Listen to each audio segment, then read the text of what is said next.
What's good, YouTube? It's your boy Ruchi Take Profit. I'm back at y'all with another video.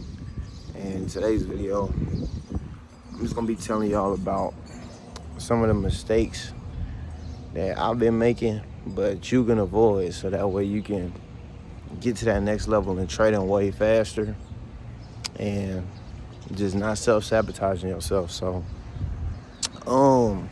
this isn't numbered. I'm just going off the dome. But number one, I mean, this is so obvious, but the over trading, people don't understand. Like, you don't understand how fast it is, how quick you can just overtrade. It could be as simple as hopping in a trade, making a mistake, taking a small loss, and then you hopping in another one. But now when you hop in the second trade, it was a late entry. Now that trade is trash. Then you lose that one. Then you upset because it's really, your first entry was really the best one. So then you hop in another trade to try to get like a re-entry or try to get a second position, get a position that could make you some type of money, but it isn't even going to hit your risk or reward anymore. That is over trading.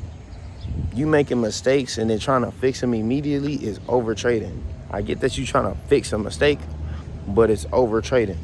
Why? Because you entering multiple positions and you're not doing nothing but taking loss after loss after loss, which is lowering your chances of getting into another trade. If you have a max loss, right? Let's say your max loss for the day is 500. Mine is 500.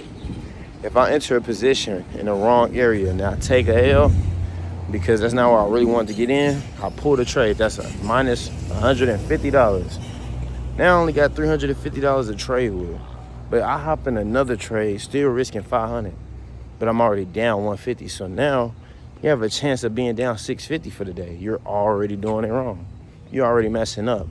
So if you're gonna make a mistake, you lower your risk. So that second trade, understand that you're not gonna make your regular risk to reward anymore. You're not gonna make your $1,000 if you win this trade. Why? Because you already salvaged that opportunity.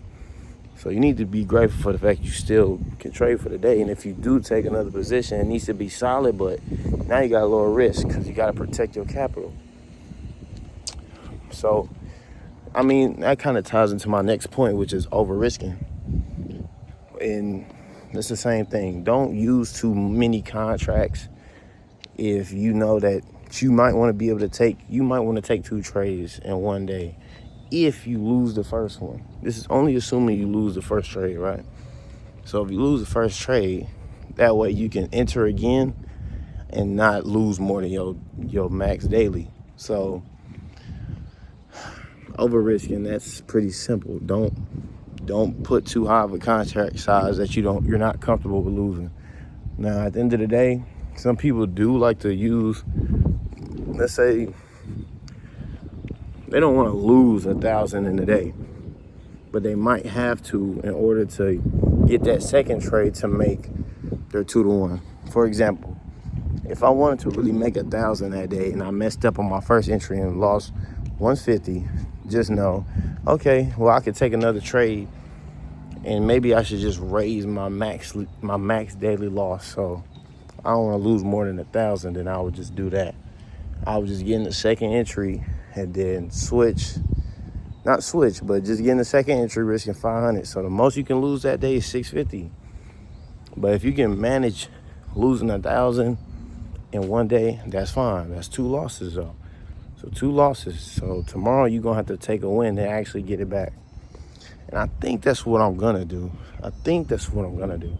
Because I kind of psych myself out too fast, being too scared with my entries. And it's causing me to pull my trades early just so I don't lose 500 in a day. But if I give myself 2 trades and could stomach losing $1,000, then I'll do that. Or what I will do is switch to, for US 30, I can risk 50 points for $250. I make 500 and take 2 trades of those. So give myself 2 chances for those. But honestly, I want $1,000 wins. So at the end of the day, if I'm comfortable taking $1,000 wins, and let's say I mess up on one of my first trades, I have to be comfortable with possibly losing more than $500 in a day just so I can end the day green. But most times with me, when I lose the first trade, I most likely lose the second one.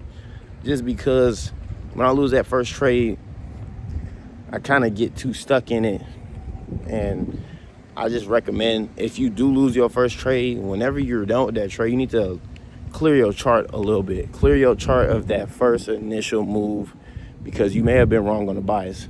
Pay attention to what the market is doing and then see where you go from there. I'm really just putting down all my mistakes out here that I know that some traders are going through, because these are the little itty bitty things that they just take away from you. Like, you gotta be very tight with your rules, very strict with your rules. You can't break them, and you need to be clear with yourself with them. Like me, I don't know if I'm comfortable with losing 1,000 in a day, but 500 in a day I can stomach. But that really only leaves me with one trade. And so if I see that the first trade is going bad, and then I take a small L, now I can't really risk another 500, because if I lose that trade, now I lose more than 500. So it messes with the psychology. So I think to help me, I need to just give myself an extra 500 to lose. And if I do cut that first trade early and then I lose again, I won't lose 1,000. And that's not technically breaking my rule. Okay. So next one, the next mistake is really not being fully prepared for the day. So what I mean by that is, not being fully prepared for the day could mean not doing like your daily practices before you get on the charts, not being on the charts in time. Trying to see what else. Just the things you normally do. I would just say, yeah, your routine. Keeping a consistent routine, being consistent in your day-to-day life, things like that. You know what you do like before you hop on the charts, what you do when you're actually in a trade, what you do after the trade. These are things you gotta do every single day. So just keeping your life consistent. I feel like it's a mistake. Like one of my mistakes, like if I know I'm in a routine, no matter if I go to work the night before or if I wake up, usually the days I wake up from an off night, I have the best trading days. But you know, it's only because I'm waking up with a fresh brain. I'm waking up with a fresh, clear mind. Nothing's on my mind to think about. Nothing's on my mind to worry about. But when I come home from work, I have to meditate. I have to clear my mind. I have to pretty much reset my brain as if I just woke up in the morning. And not every single day I can meditate down to a level in time. But I'm making adjustments to my life right now. I'm making adjustments to my job and making sure when I get home in enough time to where I can meditate, shower, read, and just do what I need to do before I get on the charts. You know what I'm saying? Like, I had to optimize my life. I had to put up things to the side for me to focus on my goals and my dreams. You understand what I'm saying? So make adjustments for your routine when it comes to trading. All right. That's like my third tip, my third mistake. Just stay consistent. Don't become inconsistent, because it just destroys everything. It destroys everything you've been building. It destroys progress. And then when you do stuff like that, you lower your confidence in yourself. So let's not do that. All right. I'm trying to think of something else. I'm telling y'all, this is right off the dome, man. I'm coming straight raw videos. I mean, this is what it is. This is what being consistent is. This is me literally telling y'all what I'm doing. Like, being consistent, making my videos, staying in tune with myself, being real with myself, and then being transparent with you guys on YouTube, because I've kind of took a dip back in my trading a bit. And I don't want to say it's because I lost my funded, and then like I felt like I lost a sense of like, yo, can I really get this shit back? And it's been 2 months, so like I really have been I don't want to say down on myself, but just like, you know, kind of locking in. Like, okay, so we've been getting better. We've been getting better with our attitude. We've been getting better with our spirit. Been getting better with our faith and our belief. So it's like, what's next? Is this going to affect my trading? Is it helping my trading? I'm still like, you know, there's just questions about it. But that's why I was speaking on patience, because at the end of the day, you got to be patient. Why did I come outside with my damn jacket on? And this is another thing too. Like, I realized, yo, I stopped putting on my day trader jacket before I got on the charts. That was like, I don't want to say ritual. I don't really like that word. But this right here, this was part of my daily routine. You get on the charts, we put on the day trader hoodie to signify we in that mode. People around me know I'm in that mode. You know what I'm saying? So I'm still on the consistency thing. I just think it's important. I think that's just one of the biggest things with trading, because every day on the chart is something totally different. So you gotta remain sane. You have to remain sane and be the same when you're doing what you're doing on the charts. So yeah, that's still number 3. I mean, really, those are the biggest mistakes, honestly. So this video should really be some of the biggest mistakes you can make to not be a consistent, profitable trader. Because I could be profitable for 2-3 weeks, and then the moment you get comfortable, it goes away. So I guess that's the 4th mistake, getting comfortable. So you just came straight to me. That was like easy off the dome. Like, don't get comfortable with anything that you got going, and whether it's good, whether it's bad. You never want to stay comfortable in some. Obviously, you don't want to be comfortable in something that's not benefiting you. But even when things are going good in life, you need to remain consistent and not fall off the wagon. So you can't get comfortable, because every day you're being tested. You know what I'm saying? Sometimes God tests us in the best of our times and the worst of our times. So it's best that you just stay consistent, stay locked in no matter what. And that's the way you could truly grow and elevate. We be on certain levels in life, and then things start going good. And then you kind of get comfortable. Now you're going to fall back to the level you was at. Now you can't even reach the next level of life. You know what I'm saying? Like right now, my job is like, I could get to that next level with my job, but it's going to take more out of me, and it's not really the most comfortable.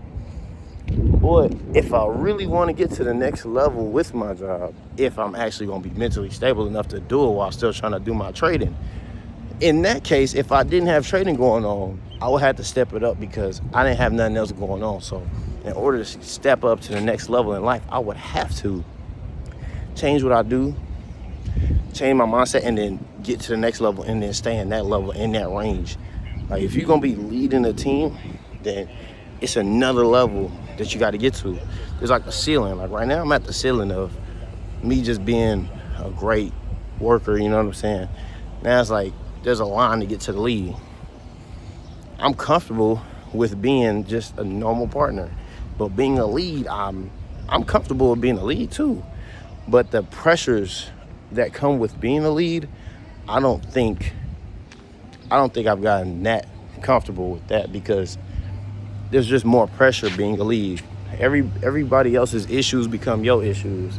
Everybody else's slack become your slack. Everybody else's laziness becomes your leadership skill. So I'm not comfortable with people putting me at the blame for lack of performance, I should say. Or I don't like being blamed for things that I know I have the solution to, but then I'm not getting like solutions that I need. You know what I'm saying? I'm comfortable being a partner to where whatever chaos goes on, I know I can bounce. Why? Because I'm trying to get here to do this. I'm trying to get here to, I'm this before, you know. I tell people I day trade before I tell people I work at a grocery store. I tell people I'm a YouTuber and day trader before I'm a worker at a grocery store.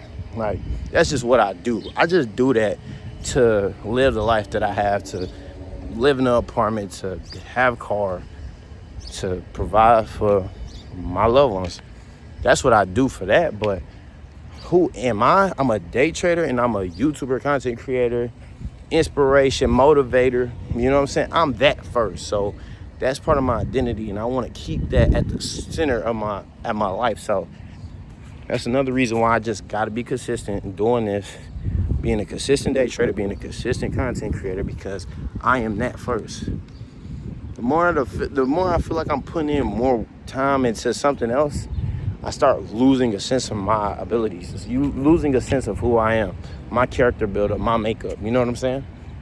So, I mean, that was a pretty solid list. I don't really have nothing else as far as mistakes is concerned. I think everything else is a little bit more like on the normal side.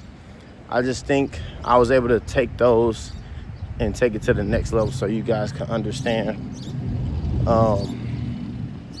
Just understand the bigger mistakes, like some of the biggest mistakes you can make as far as getting to that next level in your trading career. Not saying you can't make money making these mistakes, but shit, I ain't made no money doing this, so I don't think y'all can either. I'm just gonna keep it a buck, because I've been doing this for a long time, and I haven't really received not $1. And people think I'm crazy for that, and that's why I don't tell people. Damn. Well, we got mistake number 5. Telling people about what you do. Don't tell people you're a day trader. Don't tell people what you do in the markets. Don't tell them how long you've been doing it. Don't tell them anything, because the negative naysayers would literally try to drain the energy out of you, and it's not good. Don't tell people at your job that you trade. Don't tell people that don't understand what trading is that you trade, because they're gonna look at it like it's something foreign, that it's something stupid, that it's something that's a waste of money, that's a waste of time. But they're willing to spend $30,000, $40,000 going to college for 4 or 5 years, and they're getting a degree, then they can't even get a job because now the economy's screwed. Now tech jobs don't matter. I was gonna go to school to be in tech, and people are getting laid off from the jobs from tech right now, no matter how good you are, no matter how long you've been there. So I put my time, I put my money into me, to something I can control. You know what I'm saying? So yeah, mistake number, was that 4 or 5? I think that's 5. Just don't tell people what you do. You know what I'm saying? Keep your journey to yourself. Until you at a point where you comfortable telling people, like when you at a point where you can show people, hey, this is what I do. It's changed my life. It's done this, X, Y, and Z. If you want to learn, boom, bada, bang. Cool. But while you on your journey, while you trying to get profitable, while you trying to get that first payout, I don't tell nobody nothing. That's just my take. So yeah, I'm gonna leave y'all with that. Appreciate y'all for tuning in with this video. Just got me some good sun. Skin looking good. I'm feeling good. I'm finna just continue on my day. This is just another video for the day. I'll post this one probably tomorrow. Y'all gonna see it the next day. But yeah, I love y'all. Keep God first. Keep grinding and growing. And yeah, I'm gonna add something by saying always knowing. I'm gonna work on that. But I'll catch y'all.